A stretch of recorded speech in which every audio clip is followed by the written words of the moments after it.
Welcome to the Alcohol Freedom Finders podcast with Justine Clark and me, Barry Condon. In this episode, you'll hear how Justine and I, two normal, middle-of-the-road drinkers, found our freedom from alcohol. We'll also discuss how the perceived benefits of alcohol are illusions, how alcohol's the problem and not you, and how life can be a bit like the Truman Show. Let's dive in. So, Barry, I guess the best place for us to start is at the beginning. So if you can tell me a little about your story and what led you to becoming a coach ultimately. Sure. Yeah, I guess my story is not uncommon as a English guy growing up, son of Irish immigrants. So the culture in England is very alcohol centric. The Irish traditionally are known, rightly or wrongly, to love a drink. And yeah, that was the sort of culture I grew up in. Lots of sports, lots of celebrations, work hard, play hard kind of environment where we were pretty privileged. I went away to private school, and we were, it was a bit of a struggle to put us through private school for our parents. So it was very much, work hard, get everything out of it you can, play as much sports as you can. But there was always, what I saw from my parents and their friends, and they all, worked hard, but they all, after they played a bit of sport, it was always have a drink, always, have a barbecue, have a drink, everything was centered around drink, all the sort of downtime. And being the youngest of three, my sister is 7 years older than me, my brother is nearly 5 years older than me, so I was always the youngest and hated it and wanted to be like them grown-ups. And I saw them drinking the odd beer and the odd glass of wine when they were 15, 16, and I would be whatever 10, 11, and that's what I wanted to do. And so when the first opportunity came, sneaking drinks here and there, that's what we did. And it was normal. I just never drank more than the people around me. And when I went away to university, I didn't drink, compared to everybody else, I didn't feel like I drank that much. But you're looking back now, I didn't go to enough lectures because I always had hangovers. And after 2 years, I didn't get the exams I needed to stay in. So it had a huge impact, and back then I looked at it thinking, oh, I was lazy and I was useless and I blame myself. But if I'm honest now, I can sort of see, well, if I hadn't been drinking, then I was quite capable of achieving what I needed to achieve to get through. So that was, that was where I was when I was a student. So I got basically thrown out of uni after 2 years, and then went to the Alps and worked there for nearly 5 years. And it was also, a culture of every night is Saturday night. And I loved it. And I didn't drink as much as some. I was always, considered a bit of a lightweight compared to the guys that were bigger than me and more experienced in older and more experienced. And I was thought of, that I would never become a problem drinker because I could never drink that much. But it sort of, at some point, I guess, when I came to the Netherlands, when I'd met my now wife in the Alps, we spent a summer in London, and then we went back and did another season in the Alps, and then ultimately ended up coming to the Netherlands where we now live. And I've lived, for 25 years. And over the years, I guess the reasons I drank began to shift. As you get older, you get more responsibilities, you have children, you have a job that maybe gives you more things to stress about, a mortgage, and your time is taken up by different things. It's not Saturday night anymore every night, is it? But you're used to drinking is a means of finishing the day. So I guess you started, rather than drinking in society, you started drinking for yourself then, because you were used to that being how a day is. Yeah, I think that's right. I think at a certain point, when you've got responsibilities, children, and a career where you can't afford to go to the pub every night, and you can't afford to turn up with a hangover to work, and you can't have a hangover and be a good parent on a Saturday morning, yeah, things shift, and many people make that transition from sort of student to grown up and are able to manage their drinking effectively and be much more mindful. But for me, it always sort of felt like, okay, well, if I get a chance to drink, then I'm really going to take it. And so if we had parties, or I joined a cricket club, and we would, on Sundays, we'd be drinking after the match, and on Wednesday nights we'd be drinking after practice, and yeah, I'd probably go for it as much, and if not more than most. But I guess wasn't until I moved from where I was. We lived in the middle of the Netherlands for 7 or 8 years, and then maybe 10 years ago, or 12 years ago, we moved to the west, and I didn't really know anybody, and then suddenly, looking back, I realized that it became less and less of a social thing, and more of a thing that I just sort of did on my own. And Annette, my wife, was never one to sort of to drink at home, and I got more into drinking and into cooking, and I'd open a bottle of wine and drink, most of that while I was cooking, and it just sort of just gradually crept up on me that I was drinking a little bit more at home, and then a lot more at home than I had done in the past.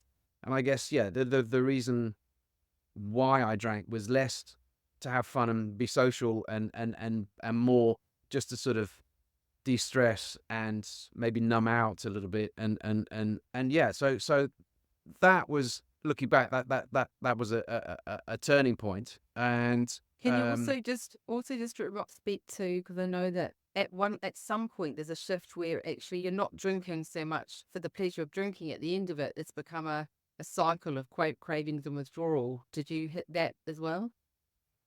I did, and that I guess, once you start questioning, am I drinking too much? Is it a problem? Then it becomes a sort of, yeah. Well, once you're aware of it, then it almost starts fulfilling itself. It becomes a challenge to try and drink a little bit less, be a bit more mindful, and then it just becomes more and more important and harder to stick to any of the kind of goals that you want to stick to. And it's incredibly frustrating when you don't understand why it is that with your you make these plans in the morning and say to yourself, okay, today I'm having a day off, I'll have a drink on Friday, but today is Wednesday, I'm not drinking anymore this week until Friday. And then by the end of the day, before you've had much chance to think of it, you've opened a bottle and you've drunk half a glass, and you think, hang on a minute, I swore I wasn't going to drink, and I now I've broken it, and now I'm an idiot, and do it. And it's yeah, no, it's incredibly frustrating, and I tried, yeah, all sorts of ways to make promises to myself, and to set rules on how many I would drink a day, and which days I would drink on, and when I would stop. And yeah, and just systematically, I would break all of those rules. So what was it then that, after trying and failing to moderate, what was the moment, if you've got one, that made you realize that? Yeah, I guess, I mean, we're talking now over a period of maybe 5 years that I stopped smoking in 2013, just after we moved to the West. And I also sort of started trying to become healthier and eat better, and work out. And I lost a lot of weight, and everything was improved physically. But what that meant was that I was more often than not drinking on an empty stomach.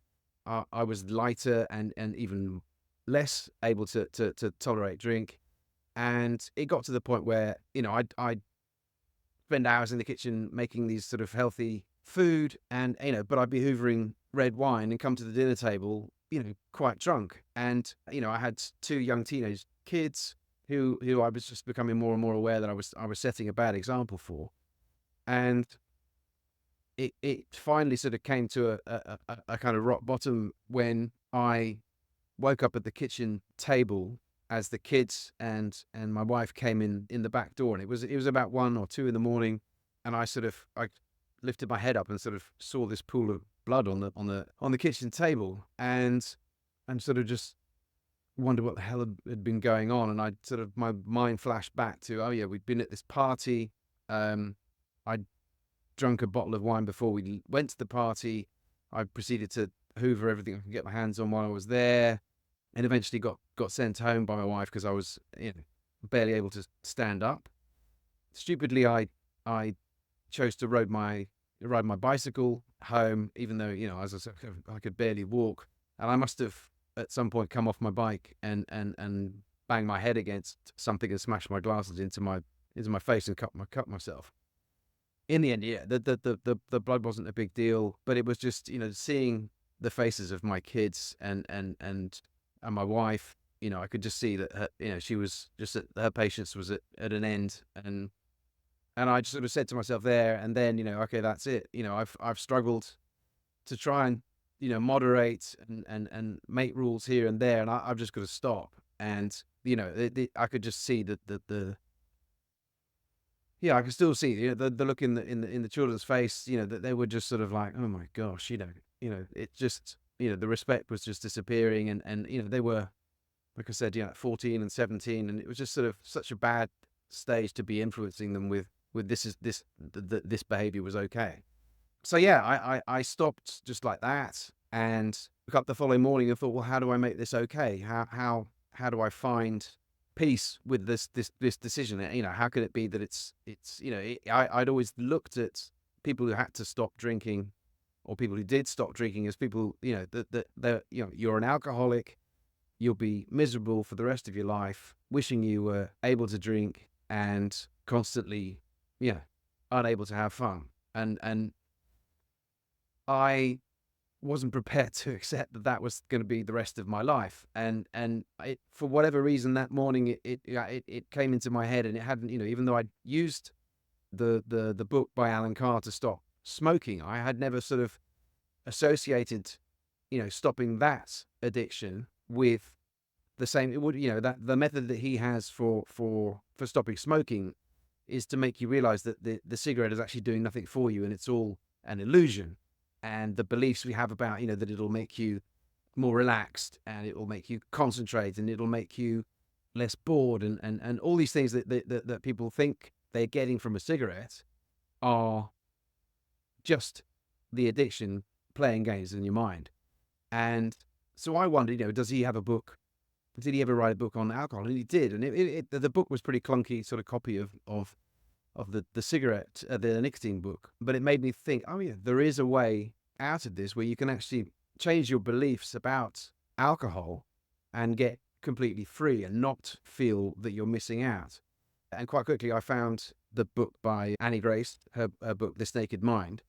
And yeah, that opened up, everything for me, because, she comes at it with science to show you that all the things we believe about alcohol are largely illusions, and comes with the psychology where you can, over time, deprogram the sort of subconscious thoughts we have and beliefs that we have about alcohol and why we want to drink. You can unpick those with the techniques that she has.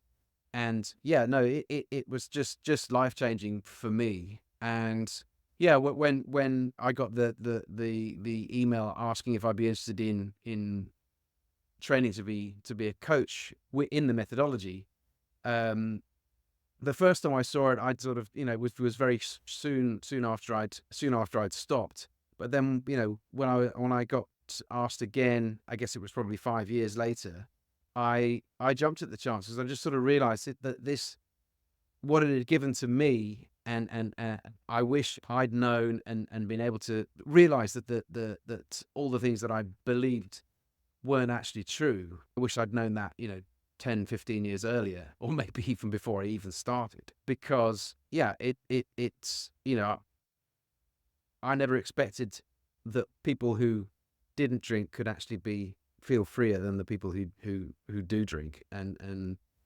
that's how I feel. I just think, oh wow, it's just like how I feel about cigarettes.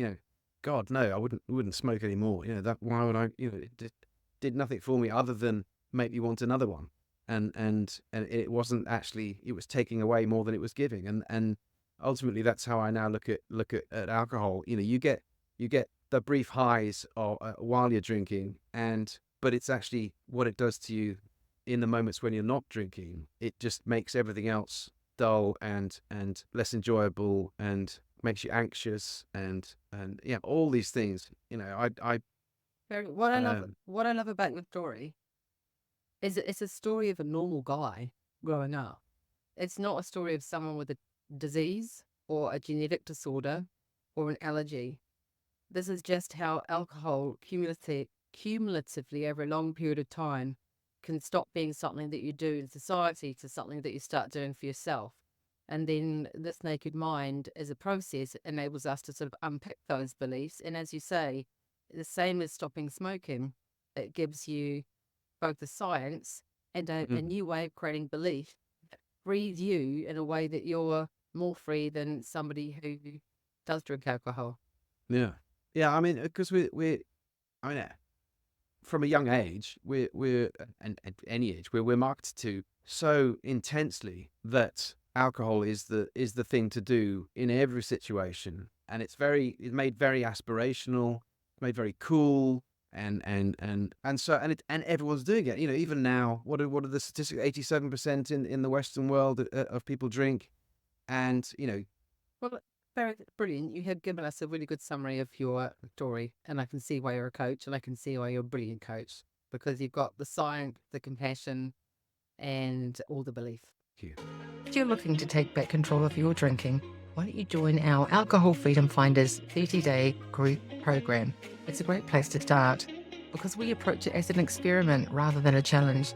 Whereas, as well as getting a great detox, you learn the science and the psychology about why you're drunk in the first place. So whether you want to stop altogether or just become a more mindful and moderate drinker, why don't you give it a crack? Use the link in the show notes to sign up to our next Alcohol Freedom Finders 30-day program, and you won't regret it because no one ever woke up in the morning and said, I wish I'd had more to drink last night, did they? Now, back to the episode. So, Justine, let's switch and hear a little bit about your backstory, and how what your relationship was like with alcohol, and what led you to be a coach. Well, let's start by saying I really resonate with your story and probably a lot of stories out there about why we drink. I'm a normal girl, normal lady, lived a normal life. And I actually just got to a point where I realized that I wasn't happy with how much I was drinking. That's the bottom line. There's no kind of, getting caught doing something terrible or any disastrous moment. But the truth is, my life wasn't one I was liking living. And I couldn't for the life of me work out how I got there. So looking back now, I can see how I got there. Came from a small town where sport and drinking was something we did every weekend. From the age of 14, I was going to the rugby club rooms and drinking beer. We were also drinking and driving from a really young age in New Zealand. So that was super dangerous but normalized. So not only was alcohol normalized, but drink driving was normalized growing up. It wasn't how much is too much. It was, can I get away with it? Gearing itself, really.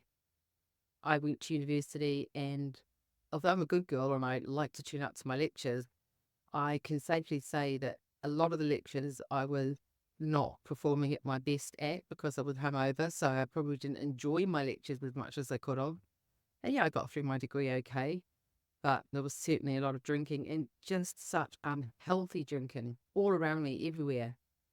And I think that I probably experienced my first, without knowing it at the time, my first feelings of feeling like an outsider, or did I do something stupid, or why don't I fit in? And this is all the day after. So we talk about anxiety now, but it certainly wasn't something we talked about then. But I can remember it now. I can bring that sensation to mind of feeling that nobody really liked me, and that drove me to sort of want to go out more and be more fun and carefree. And then I'd be sort of confused why I felt less liked, even though there was nothing explicit there. I just sort of just felt the more I drank, the less liked I was. That on reflection, how I felt about university. I then went to drama school and there was less alcohol involved, so we went to live with my nana for a while. And I remember going, oh my God, just wine or beer or anything around.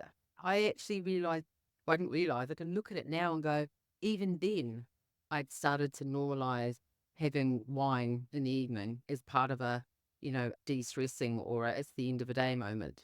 But things were sort of seemingly fine. I never for 1 minute thought that I had a drinking problem or that I was drinking too much. I just thought it was normal. And then it wasn't until was flatting and living with friends that I realized that had moved away from beer and was drinking more wine. And I remember now just drinking, being able to start to learn to be able to drink a bottle of wine and sometimes overcooking it and getting a bit sick and, maybe being sick, which isn't that clever or flat, but not for 1 second did I think I had a problem, not at all. I did go on a bit of a health drive when I was in my early 20s because my dad was getting remarried. So I did stop drinking. I did this liver cleanse diet and I did lots of exercise and I felt and looked amazing. I was like, wow, this is what I can look like. This is what good can look like. But even then, I don't think I equated alcohol as the reason why I wasn't living my best life. I just sort of thought somehow I need to fit these two things together. Somehow I needed to manage to be both looking my best self and also being able to be a party girl. So then I moved to the UK when I was in my 20s, and it was a tough time because I didn't know anybody. I'd left my family, my friend, starting a career all over again. I'd gone from working in the film and television industry in New Zealand, where I was doing really well, to working in the basement of my uncle's law firm, filing and au pairing. It was really tough. And at that point, I was drinking by myself for the first time, drinking beer. And yeah, really feeling almost like I was drinking, not loneliness away, but I wasn't really in conflict with my feelings in that way then. I didn't just think about myself in that way, but I guess that what I was doing, it was sort of numbing myself to feeling, just numbing myself to feeling, just wanting to have a nice evening. And then I started working in the city, and that was pretty fun. And once again, drinking every day was normalized. You work all day, you go to the pub after work every day, you drink your bottle of wine, and then you go home and you repeat pretty much most days of the week. All normal, right? I'm a normal drinker, just normal. Everything's just perfectly fine here. Nothing to say. Come from a Yeah, it's family just that, amazing when you look back now thinking that that's the middle of the road. That's yeah. that's that's that's what and obviously in New Zealand and in the UK and in Ireland and much of the world, much of the Western world, that's normal, nothing unusual. So we're already talking about, before we go too far, for both of us, family life, alcohol's involved, sporting life, alcohol's involved, academic life, alcohol's involved, and social life, alcohol Did we say involved. work? Yeah, work as well. Yeah, Work, after work. Yeah, forgot yeah, work, yeah. yeah. And that's before it gets into the realm of self, which is probably where I'll head next, because then comes marriage and children and small children. And I had no idea, as an independent woman, how it would feel to all of a sudden be responsible for these two small creatures all of the time. So actually even not being able to go out, feeling a little bit trapped probably, that I couldn't go out. And, if the kids were sick, I couldn't go to work or couldn't go to the gym. If it was half term, I couldn't go to the gym. I just had many sort of outlets really for escape. And I started using alcohol as my escape. That connected in with the depression of being I guess, living in a society where I was the one that was at home with the kid, and sort of feeling that the struggle of that. I think those two things combined, and the accumulation now of years of drinking habitually, meant that I had started drinking for myself to make myself feel okay at the end of the day and not Yeah, feel, you give it another job to do, and that you yeah. don't realize it so much. It's not conscious choice, but yeah, the more jobs you give alcohol to do, to celebrate, to commiserate, or just to soothe or whatever it is, yeah, the more jobs you give it, the more ingrained it becomes. And I think at that point I'd stopped having hangovers, really. I was able to drink a reasonable amount, and I was often drinking and I would drink, share a bottle of wine and maybe open the second more often than not. But drink a lot more at parties. But I think I probably had almost permanent low grade hangover, and I was doing a lot of exercise on top of the hangover as well. So really bad for your system Mm. to play really party hard and then still try and train and do everything else besides. So then I felt like I was in a bit of a spiral, like you're talking about, going in the morning, today's not the day I'm going to drink. I go to the gym to start with, get all that done, cook healthy meal for me and the kids and my husband, but just really need something to lift me up, to make me special, make the day special, give myself meaning. So yeah, into wine and then repeat that cycle. So it was getting into a little cycle that I wasn't enjoying and wasn't liking. But it wasn't until I started having things happen, like my daughter started texting me a lot when I was out, "When are you coming home, mummy?" Like they were worried for my safety. This is like I think from the age of my daughter being 9 or 10, she just didn't like it. Didn't want to give me a good night cuddle, probably. Didn't like the smell of me. And that started really impacting me as well. So that combined with the sort of anxiety, and then I got a serious health condition as well. And I just thought, right, something's got to give. And let's not forget, I also had the moment with a bunch of friends one night out where I can't really remember what happens. I'm guessing I must have said something hurtful. I know I said something hurtful. In fact, I said something hurtful. Something I would never say to somebody in the cold light of day. Something I'm not proud of. I wish I knew what it was, because I actually don't even know what it was, but I know deep in myself that it would have been something, that they did not want to hear or didn't need to hear. And that friend was kind enough to tell me the next day that she didn't want to be around me anymore if I was going to be drinking.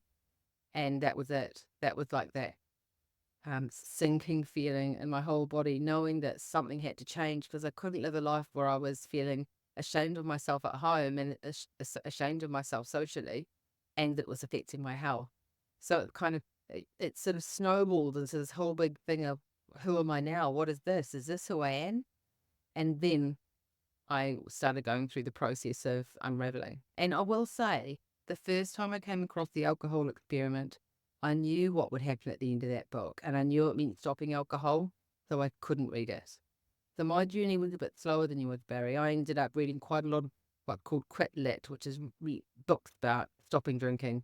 I did dry Januaries every year. Like you, I did about 5 years, sort of to the point where it was an end of day situation, where I tried hypnotherapy, I tried free, moderation, I tried all sorts of things. But for me, for my story, I think it got to the point where I needed a good, jolly look at things, and a break. And ultimately, discovering This Naked Mind has put me here and alcohol over there. And the biggest thing for me was, I realized it was not me, that there's nothing wrong with me, that I get to be the person that I want to be. I get to be the person that I'm proud of every day, tune up for myself every day. And I've put alcohol over there because that's not something I need to have in my life. Now, I'm not saying that for everybody it's going to be the same. Too much for me is different to what too much for other people, might be. But for me, the methodologies freed me from a life that I didn't want to live. Yeah. Yeah, brilliant. I mean, that's true. It's not that we think that no one should be allowed to drink, and there are no rules. It's well, for me at least, it gave me a view, allowed me to see that there was an alternative. And I didn't know anything about that there was Quick Lit or anything. I just thought it's Alcoholics Anonymous, and I could never see myself walking into a church basement and saying I'm an alcoholic, because I didn't really feel like an alcoholic. I drank too much, but it wasn't, it wasn't what my idea was of an alcoholic, that on a park bench, drinking out of a brown paper bag, having lost everything. I was functioning really well. I had, a good career. I had a lovely family and a mortgage and a house and everything going for me, other than I would just, couldn't get a grip on my drinking. And it's just such a shame looking back that I didn't know earlier that there were alternatives, that there are other ways to look at it, and that it can feel like this. That yeah, it's amazing. I mean, your story is I guess similar to mine, different but similar to mine, that it's that no huge extreme, and yet at some point you switch, and you're drinking to reward yourself, to soothe yourself, to just to, giving it that job. And even that's sort of part of culture, that it's, that's what you do when you're stressed. That's what you do. There's the sort of mummy wine culture, or that you deserve a drink at the end of the day, and kids are hard work, so have a drink. And It's or all with me, true. yeah, They are hard work, they but are. we weren't given any. The thing is, what this naked mind has done for me is it's given me alternatives. I feel like what program where Jim Carrey was living in a bubble. Everyone from the whole Yeah, yeah, yeah, yeah, yeah. they're The in the the TV show. Like the we're all in Truman the Show. we're all in this Truman Show situation where everybody has to be drinking alcohol in order to celebrate, commiserate, de-stress, whatever, and that you have these moments where you go and detox or refresh. But by and large, we're in the system that we're constantly going to the watering hole. Whereas, the opportunity for me to step outside of the watering hole scenario, outside of the Truman Show, and looking at my life where I can safely get in a car any time of the day or night. So if my child needs me at 3 in the morning, I can get in the car and go and get her. And I get up every morning at 6 or 6:30 or 7, and I can meditate but not feel like I'm half in it and half there and doing it because I have Mhm. to, because I should. It's taken a lot of the shoulds out of my life. I can now, assess things on their merits rather than how am I going to balance getting through to this point before a glass of wine time. Yeah, and it's so difficult to imagine from the point of view of our old selves, that that always that having the drink felt like the only time of relief, that only time of fun, the only time of actually getting to relax and feeling okay. And so you think, well, how can not doing that be the answer? And the science that I found so powerful in this naked mind, where you realize that it's it's the after effect every time of a drink that's actually putting you in that sort of frail state of heightened stress and lowered mood and lowered susceptibility to pleasure, that means that you end up needing to take something to bring you back up again each time. And so that becomes more and more attractive when you're feeling, when life does get tough. It then becomes very quickly unbearable without it. Look, the truth of the matter is, I didn't stop drinking because I didn't like drinking at all. I stopped drinking because I couldn't bear how awful I felt the rest of the time.